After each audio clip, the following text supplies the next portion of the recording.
What if politics isn't what you've been told it is?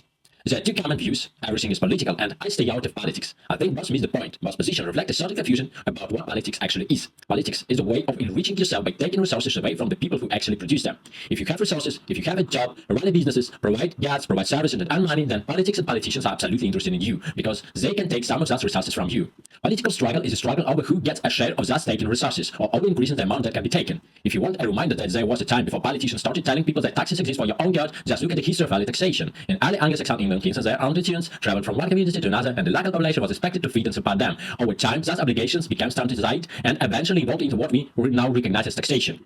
Would you have wanted to go in politics back then, riding from town to town with armed men, collecting tribute and killing anyone who resisted? So, if you have resources that can be taken from you, then you, in a sense, you're really outside politics. It's the same way that is thief steal your wallet and your phone, you outside theft. But people usually say I stay out of politics to mean it doesn't affect me, it doesn't concern me, I don't have to deal with it. That's simply not true.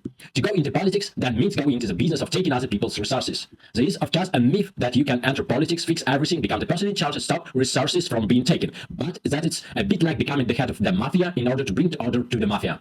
Politics also naturally attracts people who do not care much about morality, people who are good in lying, flattering others and betraying them. To reach a high position, you will have to be better than they are exactly those things. And if you interfere with their ability to enrich themselves by taking other people's resources, then will use those same admirable qualities against you. Now, if you're taking other people's resources, it's exactly what you want to do and what is why you're going into politics, and fair enough. Since I'm Russian, I will use example from Russian literature to better understand the kind of people who are drawn to politics. I recommend chapter 11 of Nikolai Gogol's Dead Souls. Here's an excerpt. Now, could any man in the office have told you, have it come about, that before long Chichikov had removed to their chief clerk's house and become a person necessary. Indeed, indispensable to the household, seeing that he bought the flour and the sugar, treated the daughter and his betrothed called the chief clerk Papinka, and occasionally kissed Papinka's hand. In fact, everyone in the office supposed that at the end of February, before the beginning of the land, they would take place a wedding. Now, the sugar father even began to agitate with authorities on Chichikov's behalf, and so enabled our hero on a vacancy occurring to attend the stool of chief clerk. Apparently, this marked the consummation of Chichikov's relation with his host, for he hastened stealthily to pack his trunk and the next day figured in a fresh lodging. Also, he used to call the chief clerk Papinka or to kiss his hand, and the matter of the wedding came to us abrupt and termination as thought it had never been mooted. Yet also he never failed to press his late host's hand whenever he met him and to invite him to tea, while on the other hand, for all his immobility and dry indifference, the chief clerk never failed to shake his hand with a muttered, "Oh, my fine fellow, you have grown too proud, you have grown too proud." For a similar example from American literature, you can also read Mark Twain and Charles Dudley Warner's The Gilded Age, a tale of today.